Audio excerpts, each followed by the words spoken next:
तो जी हाँ, नमस्कार दोस्तों। आप लोग देख रहे हैं बीडी भोजपुरी और आप सभी को बता दूं कि आप सब जो थे साई लाल यादव जी थे छठ जाने का इंतज़ार कर रहे हैं, क्योंकि अभी तक थे साई लाल यादव अगर रेजिमेंट में नहीं फंसे होते तो उनका छठ जाना आप सभी को सुनने तो मिल जाता था हर साल।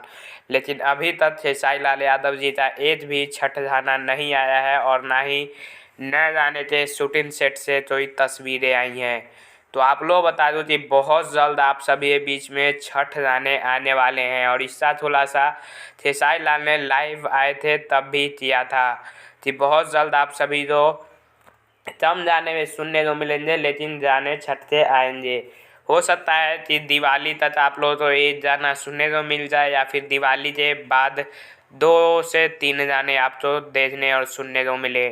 तो गाने आएंगे, आप लोग इंतज़ार कीजिए। जब तक ये एग्रीमेंट वाला लफड़ा है तब तक ऐसा ही चलेगा और हर काम लेट से किया जाएगा, कम किया जाएगा, लेकिन गाने आप तो आते रहेंगे।